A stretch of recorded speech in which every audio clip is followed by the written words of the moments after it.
Anything's possible, but So yeah, did you see? I don't think there was any burn. yeah. Burn is just burn. Burn is getting destroyed, Yeah, which is something that we expected. So Burn is bad. Okay, we got Rich Shay here. yeah. Switched off of Replenish onto Enchantress. He's been Oh, there's a playing. replenish here. What? There's a There is the replenish in this deck. Replenish. You're Yeah. correct. He's been working on Enchantress on the side as well. He had been playing for a while the tropical Enchantress deck, so a blue-green Enchantress deck was Yeah. off of that deck because it's very bad against the Oath Panza deck. Throwing wild growths onto a land just to get it stone rained is pretty bad. Yeah. So this is a more traditional green-white replenish. Green white Enchantress. Sorry, Exactly. Enchantress. And Yep. I And do want to replenish. point out that we have 3 Opalescence and 3 Parallax Wave and 4 Serra Sanctum. So Enchantress has often been described as a sort of pillow fort deck. But listen, as we move more and we're pushing towards the future and Premodern is getting pushed, look at this. 4 exploration, not a card that produces a bunch of card advantage, but definitely a card that's thinking about getting as much mana as possible to assemble the Opalescence Parallax Wave combo. We'll go ahead and run it down if it happens on stream, but Opalescence Parallax Wave is what we're looking out for. And this is more than you typically see in the Yes, you deck. see This is, 2 you and typically 2, see two. and Yeah. we've gone up to 3 and 3, and You typically see 2 replenish. one man, one side Okay. is definitely cool here, and Rich Shay. He's got the Miri's Guile 4-1 Sylvan Library split. Well, that's even crazier because that slot, that Mary's Guile Sylvan Library slot, typically only has 4. And Right. so Sylvan Library, once again, thinking about this deck less so as like a prison control-y deck and more so as just a combo deck that just gets its gears like a ramp deck. Yeah. Like it's really hard I mean, to Summoner describe. Elves is a critical mass. Instead of making a bunch of creatures, you're making a bunch of enchantments that are Yeah. drawing your cards, and then you play a Serra Sanctum and do everything. And you can't miss the 2 Guy's Blessing in the sideboard. Now, Guy's Blessing is super interesting here, but just remember, Guy's Blessing targets and solitary confinement stops you from targeting yourself with Guy's Blessing. So fun thing to navigate with Guy's Blessing in the Enchantress deck. But Rich Shay, of Wait, course, doesn't Guy's Blessing target a graveyard? it targets a player and a graveyard. Oh, okay. So Play Lodestone Rich Hall. Shay can't put down the Guy's Blessings here, and exciting stuff to see him switch it up after playing Replenish for several months. So, Steve, Lanny was play. Oh, let's go to Jens first. Yeah, Jens, we saw We Elves just saw before, Elves. and we're going to see Elves again. Slightly different. He's got a Kamal in the main. Still only one. I mean, not that this is Dreadnought answer, but there's only one artifact enchantment answer with the Nantuko. Oh, yeah. Lanny's putting out the 3 Rashadan ports. And in the sideboard, we got Winter Orb. So this is an Elves deck that is going after their opponent's mana with basically just a prison package of Tangle Wire, Rishadan Port, and Winter Orb. Yes, last true, year's yeah. old school finals was between these 2 gentlemen, one stone sober and one barely able to. What, 18, 27 beers in, something like that? I mean, 300 beers. The whole, everyone had to clear out. It was just the 2 of them in an empty hall, just finishing out for the title. Yeah. So Rich ended up winning that one. They actually joked when they got to the finals. They were like, "Hey, should we just play Premodern?" Yeah, should we play Premodern instead? I would have loved to see it because, of course, they were playing like the deck, and I think it was robots, but somebody will correct me. Jens was on robots, and Rich was on the deck. Well, he likes to call it Keeper, so we'll respect he was on current Keeper, old school champion by calling it Keeper. He's got 2 Nantuko Vigilantes in the sideboard, somewhat relevant here. And listen, we got the people backwards. Yeah, yep. But we're going to see. So that's Rich on the right and Jens on the left. So the dynamics of the matchup are super interesting. Elves has a very hard time with Opalescence Parallax Wave combo. The way that combo works is that it exiles all of your opponent's creatures and their enchantments. So that includes Survival of the Fittest. On the other hand, Jens Jaeger with this extremely mana-hateful Elves version has the possibility to hamper Enchantress's mana base. Rich and important against Wild Growth. It's good against Wild Growth, but at the same time, Rich can just slam a Serra Sanctum and then have all the mana that he needs. Yeah, he could get it from. He could get that Serra Sanctum from out of nowhere. But if this port starts happening at an early time, we saw actually yesterday a match where Michael Hoyt's Rishadan ports were holding off all of the green mana from a mana screwed Enchantress opponent. And Rich is. I love these face cams. Rich is raising his eyebrows here. He's got a. Ooh, that Serra Sanctum's tactic for nothing right now. And there's no one dub enchantment in Rich Shay's deck, so Jens is going to take this as a cue to continue attacking that forest, knowing that it's going to completely stall Rich. So And yeah, green mana is necessary for all of the oh, Enchantress effects, and it's very good. What is that? that is a Jens is survival known for effect. having some fancy cards as well. So that was the Lanor Elves Anson was at last year's LobsterCon. I don't know if he got it signed there, but we also have the coaster up top. The what is the slabbed card there? Some Elder Dragon. It looks like a card from Legends that isn't a dragon. It's only a 6, though. I don't know about that. Yeah. But let's talk about this Cradle on Sanctum Violence. Oh, that's a What team are survival you over on? there. Okay. Yeah, it's a survival. What team are you on? Are you on Team Cradle or Team Sanctum? Well, this Cradle taps for 2 mana, and the Sanctum taps for 0. Yeah. Okay. So that's where I'm at right now. All right. Always betting on the favorite. I see. I see what's happening here. But yeah, Rich is going to find the Sylvan Library, which is Jens finally had an enchantment in play before the Enchantress player. Yeah, that's a good point. That's And then Rich, also known as the Atog Lord, he's got a Megatog there. Looks like signed from Pete Venters, who's here signing just downstairs. Yeah, love that and love to see that on stream. Love to see players who really bring a lot of their own personality and swag to their decks. And yeah, advantage bar right now going pretty far in the favor of Jens. He might be able to assemble a win quite quickly from this position. Again, Cradle just unlocks a lot of explosive potential out of this Elves deck. Now, with Rich with 2G, a dub, and a Serra Sanctum, do you think about porting at all, or do you think about porting G to still stop the number of spells that can come down, or do you think you Okay, need to so start porting how quick? does Jens lose here, and how does he win here? Um, Okay, so is that a no Nantuko Vigilante? Yeah, There's yeah. no Tribal Force Mage? There's no Tribal Force Mage, Okay. but we are looking at a Vigilante here. Cool. And it is indeed going to get used to continue to hamper this mana. So again, I think the mana denial plan is absolutely here. And you just got to love it when you just have the survival and the squee in your hand. Yeah. Uh, So does he tap? Let's see. I'm wondering what you think he's worried about on Rich's side. Obviously, Parallax Wave can do some work. Yeah. He doesn't have a Parallax Wave combo, but even just slowing down for a turn might be able to buy enough time to rattle off some enchantments and get his engine going. Well, now his that being I Rich. have a Survival of the Fittest in play, all of a sudden I'm worrying less about 1G enchantments, and I'm worrying a little bit more about Seal of Cleansing. Okay. So, of course, tapping down this white source means that Rich could play some one-drop green enchantments like Wild Growth and Exploration and Miri's Guile. And yeah, he is going to go after G, but Yeah. Rich might confidently be able to play something along the lines of a Seal of Cleansing here, but it looks Yeah. like... Yeah, So he does get a Seal of Cleansing. Draws off of the Enchantress trigger.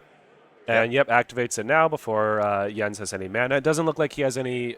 okay, he can't untap any mana, so he didn't have any activate there. But Jens maybe is getting the Acolyte here to generate... Knowing that Rich plays a bunch of Seal of Cleansings, he might be getting the Acolyte as another card advantage engine. So Acolyte, we mentioned this last match, Multani's Acolyte plus Wirewood Symbiote is drawing a card each turn. Yep, chat noticing another missed squeak trigger. With all these Elves players that we're seeing, and with how much is going on in this deck, we're probably going to see a lot of these. Look, let me tell you something. When your survival gets killed, I just think it's totally fine to be like not thinking about squee, because your sequencing going into the next turn is just a lot less reliant. True, yeah, on it doesn't. Squee. It doesn't. Now, of particularly course, you matter. can top deck. Of course, you can top deck survival, and of course, a mistrigger is a mistrigger. But I can totally think that in Yen's preparation for his next turn, squee is not a part of it because he knew that he wasn't going to go into it with survival. And I'm sure that I don't even know how many beers he's had, but he's playing better than any of us could with how many beers he's had right now. Yeah, absolutely. Yen's plus 5 beers, still 10xing the next best player in the field. And listen, the squee is full health, man. So it's kind of hard. It's just kind of blinding you from your graveyard right there.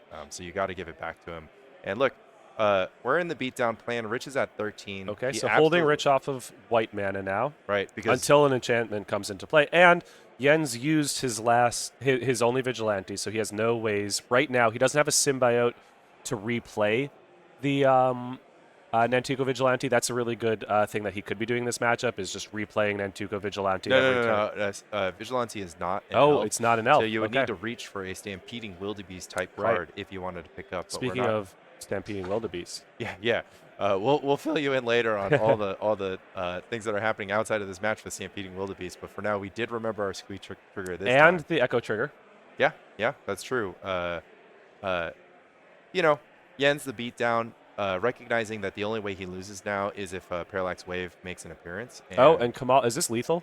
no, because He it's doesn't have just a enough to. cast. It's just a cast. Yeah. Okay. Well, no, because he's got the priests Oh, there's that two tap for priests. like a Oh, billion okay, it's mana, over. Yeah, so he yeah, could like double overrun here yeah, or single overrun. So he could attack for like a billion here. yeah. Awesome match, and I think Port really He slowed should Rich down. port the Sarah's Sanctum because Rich does play 2 swords. He Yep. probably had an opportunity to port there. Well, I guess he doesn't. Maybe he could have draw step ported. Yeah, that's true. But plowing the Kamal isn't gonna stop it from putting an overrun on the stack, right? No, I know. I'm just. I don't know if there's any. I don't know if there's any opening where plow would have mattered. I'm just All right. saying like he did have a port and a forest up, and Rich did have a white mana up, so he did have some opportunity in that line to tap it down. Yeah, But yeah, I don't think a swords was good enough. but in the regardless. meantime, we're going to see a lot of naturalize, and Jens also has these 2 Nantuko Vigilantes, and he also has a sideboard guide. Important thing if you're drinking during your con, bring a sideboard guide as long as it fits on a single sheet of paper and not on your phone. You can consult it in between matches. I highly recommend that you do it. Rich, of course, he's got the Cosmic Brain, so he's going to be raw dogging his sideboarding, and I absolutely love this. But yeah, triple sleeved. always, always, always triple Yep, sleeved. yep. So Rich doesn't play foils, but really loves the Asian language cards. So I think all of his cards were various Asian languages that we saw there. Yeah. Yen's very much into the foils. Yeah, so if and you're, altars and signing and yeah. yeah, so if you're interested in showing off your personality and your disposable income with your pre-modern cards, come right along. And hey, if you're budget and you want to bring your new borders and just the cheapest copies, or if you want to troll those guys and be like, ha ha ha, nice foils, I've got like all new borders. We love you too. We love anybody who plays pre-modern, and but these are 2 of the goats, and it's really exciting to see these decks Zach on at my display. tournament last weekend was playing Stifle Knot with future shifted Chain of Vapor, future shifted Stifle. Yeah. New border foil, future shifted Gush. I And believe. look, Wizards reprinting these cards makes them more accessible. Of course, these weren't the most inaccessible cards before, but it's just a lot of fun. More options, more fun, more ways to show off what you're about. And going into this game too, I wonder if Rich is even aware that Jens is going to be thinking about Port, Winter Orb, Tangle Wire locking his Enchantress opponent. So is Winter Orb even that good? I mean, he's obviously bringing it in here. I see one, but it's yeah. the type of thing that, like, Rich can stack up a land. I get that. It's the combination with Port that is the big thing. Right. With it, but is that Winter Orb do nothing card worth the slot versus? Yeah. So this is absolutely a question that you have to ask when you're building your pre-modern deck. When you set on a path of land destruction, you're just trading with something that your opponent has abundant resource of in your deck, right? So if you're playing a deck and you've got like 8 cards that interact with your opponent's lands, your opponent some percentage of the time is just going to draw enough lands. But I think Jens has a critical mass here by playing the Tangle Wires, the Ports, and the Winter Orbs, and the fact that the Elves themselves interact so well with those cards. Mm-hmm. If you just want to play like an Artifact Prison deck, it's honestly really hard to get going. It does work well, and Rich doesn't have any creatures or anything that really block. He's just got the Enchantresses. Or tap down to Tangle Wire. So right. That's right. like, and Tangle Wire notably does not tap down enchantments. Right. So Rich is getting tapped down every turn with the Tangle Wire in play. Right. So yeah, Jens could play a game where he just has Tangle Wire, has Winter Orb, attacks with 3/1/1s for 7 turns. Exactly, and we're going to see a role reversal here where Enchantress, which used to be thought of as a sort of prison deck, is going to be possibly put in its own jail, hoisted by its own petard. What, historically, how's this matchup looked? Who's in favor? So I have always... Or Billy, what does the Data.Duress Crew tell us? Oh, right. Let's scroll down to Data. Data.Duress Crew, but I'm going to throw a lot of pressure, Billy. a quick prediction, but I do think that Elves, because of its explosive potential, its sometimes ability to play excellent enchant and hate in the form of Trinkle Domain or even Reverent Silence in its sideboard, has been able to beat up on Enchantress. But this is a new Enchantress list that we haven't seen before that leans harder into Opal Wave. And Opal Wave, again, I can't stress enough, Opal Wave is Elves' kryptonite. Yeah, 75% in favor of Elves is what the data.duresscrew.com tells us. But yes, Rich is definitely a teched out version that's a little bit better. For this. What was Rich's sideboard plan here? Did you catch that? I didn't. I don't think he quite had much for these creature decks Because because he had a bunch of Xantid Swarms and Carpets yeah, and stuff to fight the blue matchups. yeah, and I think in Rich's mind he's not particularly worried about creature decks, knowing that he has the Opal Wave combo and that that's going to stomp on creature decks. Mm-hmm. So it's I think Rich had he had Sacred Grounds, so he's like really interested in protecting his mana. What does Sacred Ground not interact with? An Orb, Tangle Riot, Yeah. Mission Import. Yeah. So he's not worried about Parallax Tides. He's playing it for the Armageddon matchups, it seems, right? Yeah. Or, well, I don't know if he cares that much about Wastelands. I mean, it certainly It's good. doesn't hurt, but you Yeah. know, with 4 Seraph Sanctum redundancy, and yeah, look. So landing a Winter Orb, he's got the Quirion Ranger that could bounce the Forest to allow him to replay it. So he's always getting an untapped land every turn if he wants. yeah, a land drop and an untapped land, And so- getting it in a good position. But this is what Rich is able to do is he's able to now generate a single land right. that taps for a lot of mana, but that's where the ports come in. So Actually, the most important card we're looking for on Rich's side is that Exploration, which I see to the right side of his hand.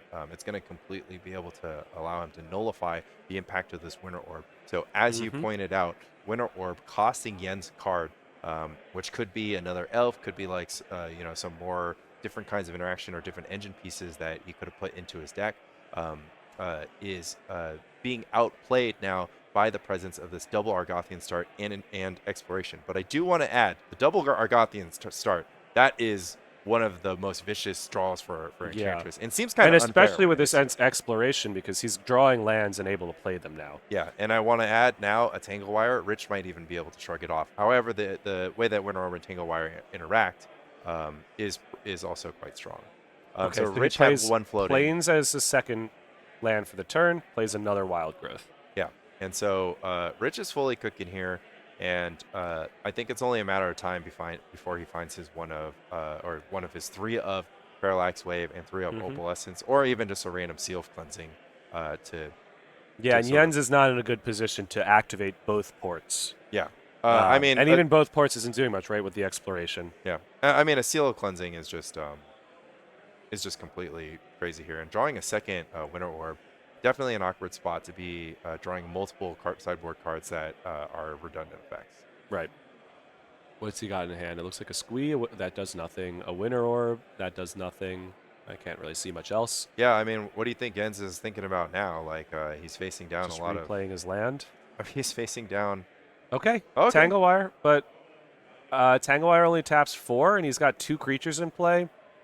So he could... I mean, it's going to tap... It's going to buy him a couple turns. It is absolutely going to Yeah. slow Rich down a little bit here because Rich is He going has to tap everything out. untap one land, but then tap it. But yeah, again, he'll have access to... he'll potentially have access to his land. And again, Rich didn't play an enchantment with G1 up. So it's possible that Rich's hand specifically G White, which gives him a lot of which could cast opportunity any to cheap play enchantment in his Sterling hand. Grove or the Mirror's Guiles. He's got pretty much anything. So it's likely that Rich... either has 4 mana cost enchantments in his hand or he has land stuck in his hand. Or do you think he's holding up swords? Is that a possibility here? I don't know if Swords is that exciting, and that Seraph Sanctum is. So that just, taps for 3 mana right now. First land drop for the turn. Oh, I mean, I think this has got to be. Oh my lord. Aura of Silence. Okay. And this is going to find Rich more lands. I mean, Rich is firmly in the driver's seat in this game, and Jens with his prison strategy is just not able to keep Rich locked up. And yeah, just throwing a Plowshare so that Jens has to tap 4 of his things. It's really big. The Plowshares also prevents Jens from getting a free land drop every turn. So Jens can't bounce that forest anymore. And let me tell you one more thing about Winter Orb. Winter Orb is a mono artifact. Yeah.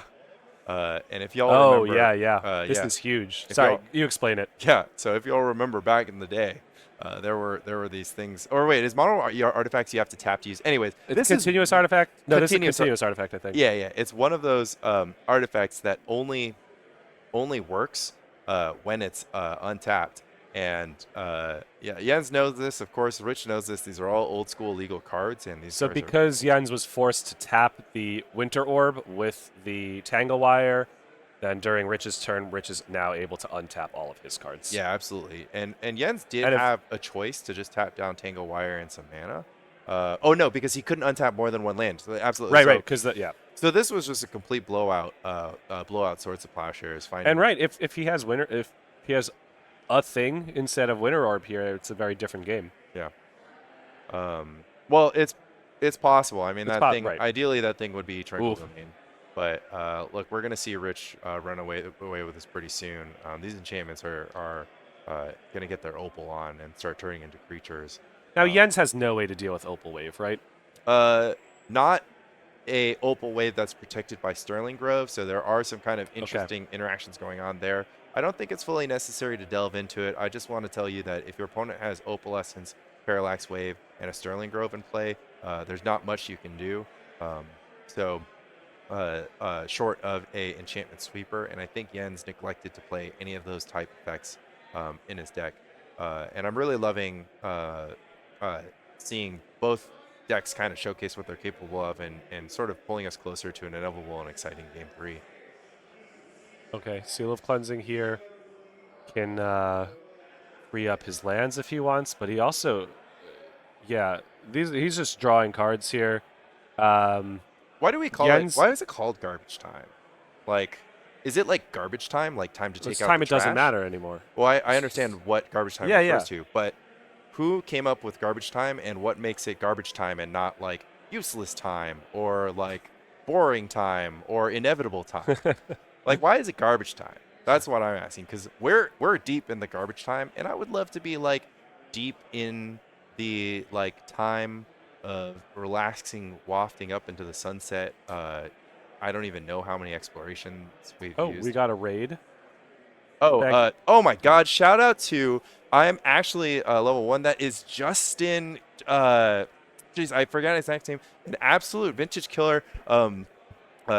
Just grinding out in the vintage street. He makes me interested in vintage because he does what I think people should be doing in pre-modern, testing out cards that are just like complete deep cuts, putting them in decks and putting them synergizing weird deep cut cards with awesome powerful cards of vintage, showcasing it on his YouTube channel. So if you're here for LobsterCon, check out, I'm sure you know, but check out I'm actually level 1. He might get you interested in vintage. And if you're here from the vintage stream, feel free to drop your questions about pre-modern in chat. I myself and Andy Levine would love to on-ramp y'all into the format. We have multiple vintage specialists here at LobsterCon. You're looking at a multi-runner-up vintage. Well, vintage Rich hasn't player played much vintage on screen. Yes. Yeah, but in back in the olden days, True. you Carl would find, as well. yeah, Carl right? Winter is a vintage. And just champion. last year we had D-Tao and Dave Kaplan. Right, And D-Tao was on stream earlier, right? I'm not he the first round? positive, but yeah, there's plenty of vintage pre-modern on-rampers. So yeah, shout out Eternal and shout out I'm actually level 1. And yeah, again, going back to the game, Opal Wave is set up. Jens is trapped underneath both his Winter Orb and Tangle Wire. I kind of can't I don't think there's any way for him to get out of this, and Rich probably has a lethal attack. So Opalescence turns all of these enchantments into creatures with power toughness equal to their mana value. I mean, Rich has got I think Rich actually changed, like Rich. This is like a playmat that Rich carries around that just that he's put on top of the table here. Like he's just like, oh, is he going to discard right now? Yeah, he's like, I'll pitch all these. And Jens is just like, well, I'm probably a few beers in, but I'll try to read some of these Korean and Chinese cards. But yeah, Enchantress. So if you're coming here from the vintage streets, Enchantress, not too different from the Enchantress that you see in nearly every Eternal format of all time, but notably a few less exciting Enchantress card. Yeah, a blank Guy's Cradle. Okay, so he's sacking one seal just to untap and have all of his mana available, but he's on a 2-turn clock. No, he's just dead. There's no way Rich doesn't have 17 here. I know it's a bunch of 1s and 2s. Well, I don't think he has more. That's 4, 5, 6, 7. The Opal doesn't count, and those are a bunch of 0-1s. 1, 2, 3, 4, 5, 6, 7, 11, 12, 13, 14, 15, 16. He's 1 up lethal. He shouldn't have used the Seal of Cleansing. He needed that Seal of Cleansing to attack for lethal. Yeah. Rich. No, he can just play a second Opalescence, and that'll wake up the right. first Opalescence, and that'll get there. But yeah, again, if you're here from the vintage Oh, streets, they're counting. They're pointing out that he has 16 on the battlefield, and Jens won't be able to fetch yeah, as it's a just result. like, do you want to deal with this? But yeah, again, if you're here from the vintage streets, drop all your questions for pre-modern. Feel free to chime in the chat. Ask us about what you're watching. We want to see you trying some pre-modern. And I gotta say, Justin, it's Justin Gennari. Justin plays a lot of Magic Online, and you can play pre-modern on Magic Online. So head over to premodernseries.org to learn all about that. And listen, there are opportunities to play pre-modern no matter where you are in the world. And as I say it, Rich has played the second Opalescence to Yeah, guarantee so that the white lethal bordered card in the attack. graveyard, it looks like the white bordered cards in his deck are these wild growths. I think Okay, I think second they're like, opalescence is lethal. are they Korean six? Because like, isn't like Korean six like extremely hard? Like white bordered Korean six are like so hard to find. That sounds right. Yeah. We could ask Rich after. Um, okay, so we're going into Game game three, 3 here. both players Yeah, have done their thing. Andy, what do you do to on-ramp people into the pre-modern format? Because these decks are kind of crazy. We're it talking can be about pretty an complicated. Elves Yeah. prison deck and an Enchantress super combo prison deck. What's the allure here? So What's the pitch? not exactly answering your question, but these are probably not the decks that you start going in when you first play pre-modern. I think a very common deck to play first is a Dead Guy Ale or Black-White Control, Yeah. or a Blue-White Control. Ritual Hippie, kind of a shot of nostalgia straight to Yeah, people's you get veins. some, Land Still, straight to not nostalgia straight to people's veins. but I think that the appeal to people for pre-modern is that you have the ability to play these decks and they are viable decks, and it's something you don't see as often in contemporary Magic. Yeah, absolutely. I mean, Especially the mana denial strategies. That's like you'll see sort of that in Legacy, like red, mono red, being able to cast chalices and lock people out of doing Wasteland, of something. course, just being a Wasteland, pillar, yeah, pillar of Wasteland. legacy. Strip Wasteland being a pillar of vintage as well. But in pre-modern, I do have to say a lot of these cards like Armageddon, which some people have a lot of joy in casting. I know Armageddon is like, if I was gonna design a game that made people have the maximum amount of fun all the time, I might not put Armageddon in that game. But look, Richard Garfield, maybe he knew what he was doing, maybe he didn't. But I think Armageddon is a balanced and well designed game piece, just like any other. But it just changes a little bit about how the game is played. And optimizing just for endorphins means we don't get those sort of fun battles that the pre-modern format can bring. It does make for some very fun staring battles too. Yeah. It slows down. Pre-modern is a slow format, so those of you coming from vintage, it's basically take It out. is a slow format, but we did see that Devour deck win in what 2-3 turns. Yeah, multiple Yeah. times. Yeah. So it does have these combo decks. The combo decks, we don't have Force of Will. They're generally like a fragiler thing. But there is an archetype for every type of player, I think, in pre-modern. Yeah. Look, if you come to pre-modern, you'll find something. And actually, the most important thing I want to point out about pre-modern is the people. Yeah. So I've been Yen's coming all the way from Germany, right? Yeah, I believe it's Germany. Anton can tell us about the exact, prefecture. But Rich driving from, I don't know, 15 minutes away. yeah. Rich, of course, lives quite close.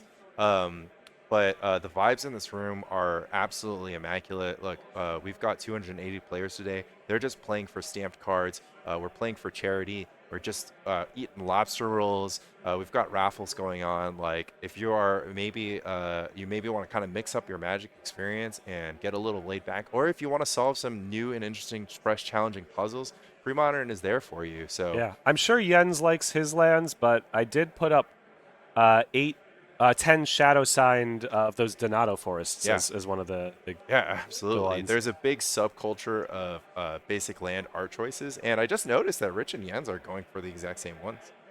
Oh, yeah. All right, so shout out to Darmstadt, Flippy, and Jens. Flippy, of course, is Philip Boehm, or Boehm. I know there's like an umlaut, so the pronunciation might be like Okay, so super European. would you naturalize in that position? Not if Obviously, my it seems- opponent has a second one, but knowing that they were about to miss their second land. Well, he drop- didn't know that he was going to miss. The I know. land drop, right. Well, maybe Like, would he you have did. just ported there? Well, I don't know. I actually think it's super interesting. So there's a lot to break down here. There's some consideration that naturalizing could stop in a Serra Sanctum from producing mana the following turn. Okay. It has a small angle to to prevent that second land drop from coming if you have the read that they're missing on that land drop. And the third thing is that if you port there, you have to keep porting, right? And so a turn where you can cast a card and kind of sneak a play in there is pretty important because port stalls you out too. You're kind of time walking your opponent, but you're paying 2 to time I feel like walk this your means he opponent. has a second naturalize, though. I don't know if I would have made that play if I Absolutely. had So only one on the naturalize. flip side of it, naturalize is a very valuable card. But now that we're living in this world, we got 2 ports. It is possible with Rich Shay a little bit low on lands that we could see these ports start going to town. But again, Rich can get out of this with exploration and whatnot. But look, it's turn 2. We don't see an Enchantress. Turn 3, we probably won't with the double port getting in. Oh, so it looks like he has is that an Nantuko Vigilante there? So he did have another naturalize effect in hand. Okay, yeah. What's Jens contemplating here? Whether he wants to spend his mana or spend some time porting, probably. If he does port, which mana does he want to cut off of? Yeah. Probably green. Yeah, green. But yeah, what we've talked about earlier. Chris also chime in. Are Jens and Flippy card carrying members of the Darmstadt Dirks? And please let us know in chat a little bit more about the Darmstadt squad. Jens is wearing his wearing Darmstadt he's Dirks, wearing the shirt. shirt. Jersey. Yeah. Okay. I've got my Order of the Sacred Torch vest on. If you are getting into pre-modern, we do have a fun subculture of crews and crew swag. So it would be great to direct your attention to the jersey that Jens is wearing, repping the Darmstadt Dirks. So awesome stuff. I think next year we should have an official crew battle against the Duress Crew. Yeah, and I will, I will give I will give Rich, a quick 30 seconds. He did indeed quit Magic almost altogether, but he found that he could play pre-modern, old school, because they were away from, a company that he just disagreed with the choices that they made. And look, you can agree, you can disagree. It just doesn't matter. Like pre-modern can be that for everyone. And yeah, if you remember Rich from the old days of Vintage, and you want to see him some more, you can he see used him to playing stream a decent amount too. Vintage Legacy. Okay, so Rich gets an enchant. Yeah, he's capitalizing here. He doesn't have another land drop though. Again, so he's missing lands. So if Jens is able to cut off. Jens's cards are barely right side up in his hand. This man is just a complete monster. Oh, man. So if Jens is able to cut off of green mana here, and knowing that the Miri's, he can't change the top of his deck with this Miri's Guile. Rich knows 2 of the top cards. Yeah, right? and those two top cards, Jens knows that they're not lands. And so Rich is going to be brainstorm locked for 2 turns, and Jens is absolutely capitalizing on this. However... But he does have the green mana open, and that gives him the opportunity. Well, here he played Enchantress, but it gives him the opportunity to play enchantments to get through it. So if Jens is able to lock him out of, if Jens is able to lock Rich out of green mana here, it might be hard to just cast an enchantment to draw into his lands or do anything else. Absolutely, and with 2 ports, he's got a lot of agency to do that. Rich has one more brainstorm locked card on the top of his deck. This is game 3. Yep, game 3. There's players are 1-1. These old school guys, we've got this new iPad tablet system where you update your score as you go. They haven't quite fully been coached on how to work it. Rich is having a little bit of state of execution with this sorts of So this is what you're saying, like with this sort, there's no pressure on the board now, so Jens needs to cast this. He can't keep porting. Yeah, absolutely. And Jens is in a very difficult position here of choosing. His hand has a lot of mana dorks though. So he's gonna get 2 mana dorks. Yep. Probably port green here, I think. Yeah, it looks like and it. Then he has plenty of mana to do whatever he wants. All right, Rich has drawn his first card that he did not know the nature of. So Naturalize and the Antuco Vigilante getting thrown at Miri's Guiles as a mana denial strategy, but Rich is really quickly going to be able escape the clutches of these Rishan ports thanks to plausibly an enchantment in his hand that he can use to trigger these Argothians. And Exploration is exactly the one he wants. And if I'm Jens here, I'm going to need to switch gears to the fastest skill I can possibly find because Rich is... I would give Rich... And Jens has some fast kills here. So he does have the Kamal with the overrun effect. If he's able to get a wide board with Priest of Titania, we saw with... when Ty was playing earlier, Priest of Titania with Anger is able to get you a lot of mana very quickly. You could throw in a bunch of deranged hermits. So this with Rich at 13, it's very... it doesn't take a crazy amount for Jens to be able to just untap, play a survival, play a bunch of stuff, and attack for more than lethal. Right, and on the flip side, Rich did not take advantage of the exploration that he put on the battlefield. So that is once again kind of a sigh of relief from Jens. It means that Rich's hand is quite clunky here, but again, I would still say the over/under on turns until Rich finds Opal Wave to be, maybe 2.5 at 2.5. So he plays Multani's Acolyte, which is good at generating card advantage. It generates power and toughness. A hard thing, a problem with it is green. And it is going to cost 4 mana over 2 turns. Yeah. So. Well, he doesn't need to pay for it, depending on what. Yeah, he's not doing. necessarily. I was kind of looking for Jens to maybe develop a survival of the fittest or something that isn't just basically passing the turn here, because passing the turn could spell death, because Rich is just finding these forests off the top of the deck, and that is going to be very difficult for Jens to deal with, because unless Jens has a Winter Orb or not even a Tangle Wire really, but a Winter Orb next turn. Sterling Grove here is locking out the enchantment, so Jens's Naturalizes can only target the Sterling Grove, or Naturalized Effects can only target the Sterling Grove now. Yeah, Sterling Grove giving other enchantments Shroud, but the Enlightened Tutor mode possibly coming in handy here. And Rich is just loading up on green mana. He knows that the Sanctum is. Does he sack it for another Enchantress, or what do you think he does with the Sterling Grove? Just keep it there and. Yeah, I would absolutely. I mean, it depends on the texture of his hand if he has something that he really needs, but I don't think he really needs anything right now. I think that it seems like happy he's running away a bit here. Yeah. And one trick another that he exploration can do, gives him. I know he's a brushland in hand, so Jens is going to also have a hard time taking him off of white mana. Also, even if Jens ports white mana to try to keep him off, keep Rich off white to get around Opal or Wave. Rich can always just slam a Sarah Sanctum and have infinite white mana. Yeah, and Rich knows this, and this is why he used his Windswept Teeth to just get his 4th forest rather than his 2nd plains. So once again, if I'm in the seat of Jens, I gotta go. What? Yeah, what is he looking for here? What's Jens looking for? Honestly, so Rich is through 2 swords, so you should assume he could probably be pretty comfortable that his creatures are sticking around, at least on his turn. Jens has these 2 Survival of the Fittest that he has had in his hand for multiple turns, and he has elected not to use them. So I'm not really sure, because my understanding is, like, if you're in Jens' seat, the first thing you'd want to do is get Priest to get your mana going. And then the next thing you would want to do is use Survival to get get your opponent dead as fast as possible. Get yourself some haste, get yourself some offense. And this Survival, I mean, we're like in turn, like, we're in the mid-late game, and this is the first appearance of a Survival of the Fittest. So it's possible Jens is going for a big turn here to not expose the Survival to Seal Cleansing for too long, but I can't say. But what does he get here? He can dirtle around and get Squee, but that seems like a losing effort. I mean, it'd be interesting to set up either Anger or Priest.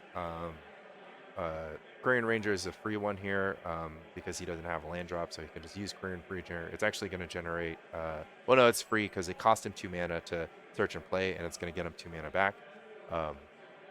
Right, but without an Anger and a Mountain in play, he can't generate a crazy amount of mana that we were able to see with.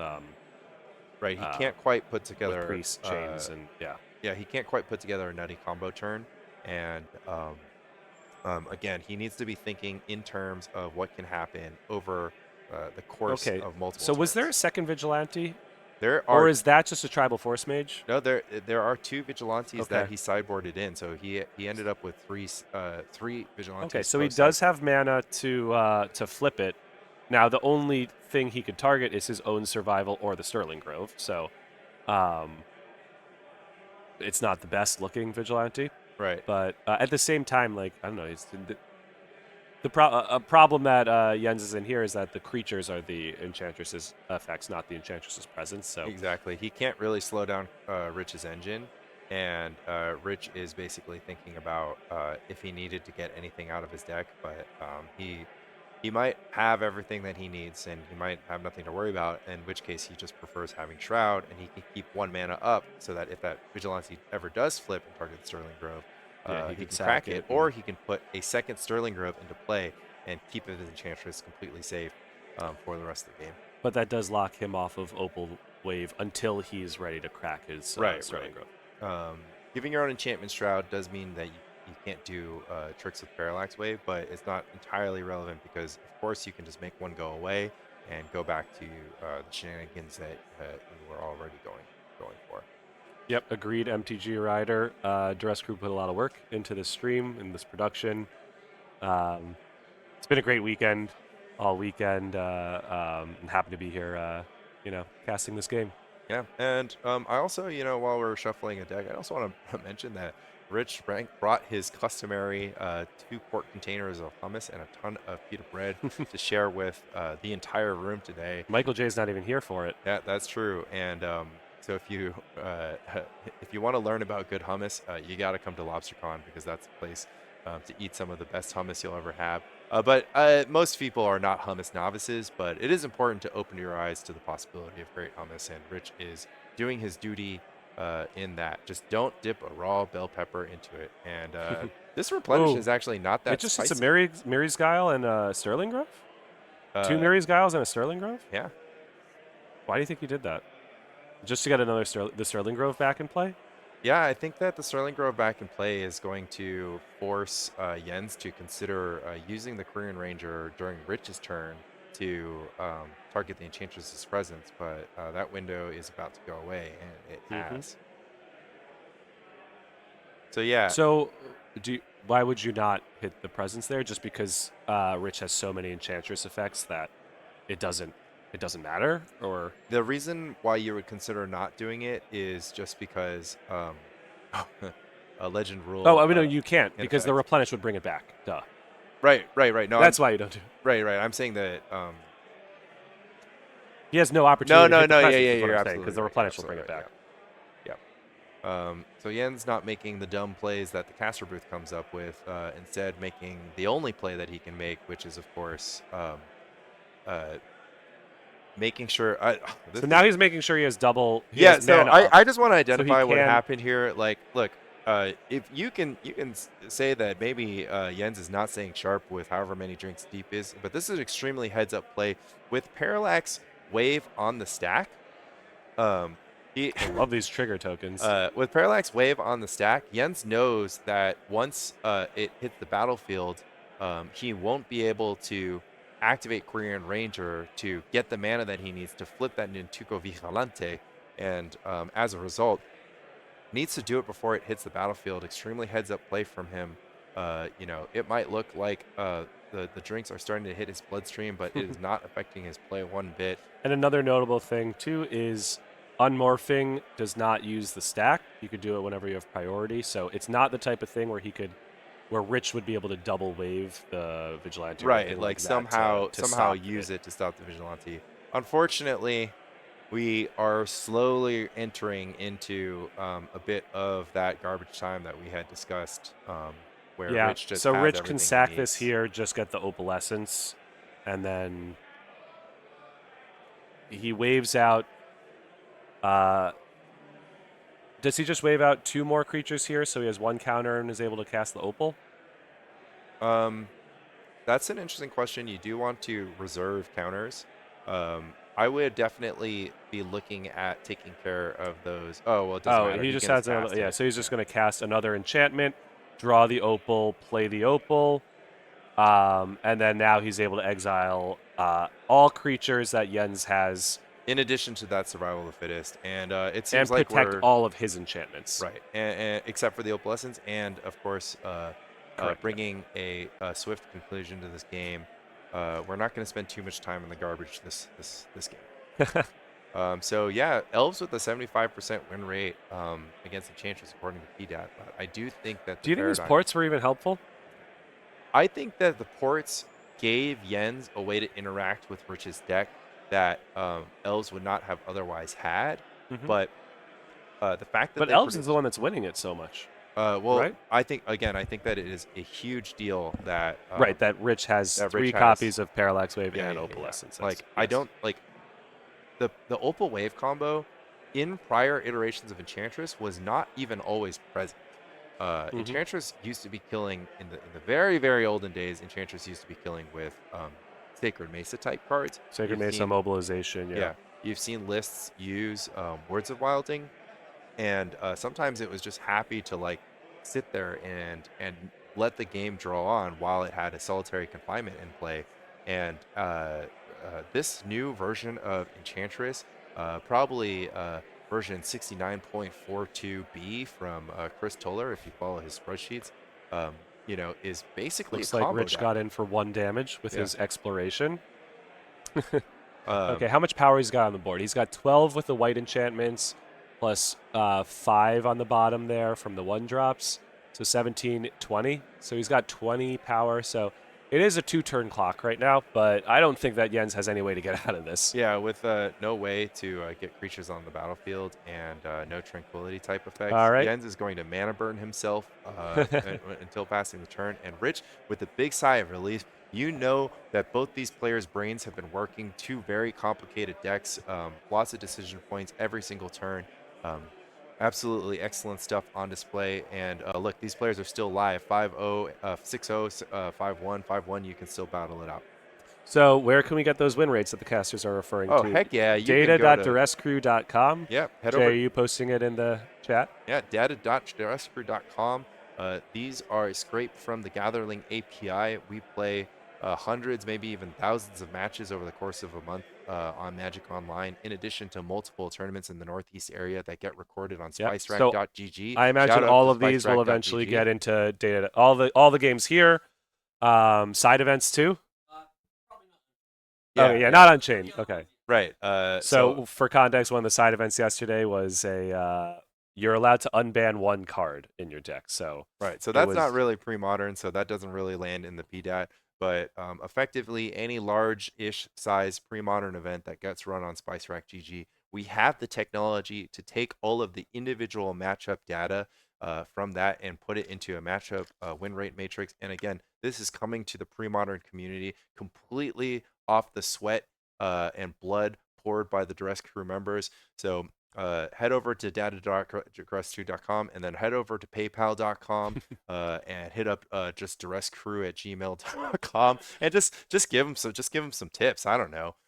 That's not officially sponsored, but you can do it and see what happens. It'll say that it goes to Bradley Stone. That's not an embezzlement thing. Like, it's just who he happens to be the name on the account. And that's some exciting stuff. And if you got those Bezos bucks, drop them in. And yeah, I'd be cool. really stoked to hear if you are seeing pre-modern for the first time today. I would absolutely love to see some usernames in the pre-modern Discord, in the pre-modern Facebook, or at the next in-person pre-modern meetup or tournament.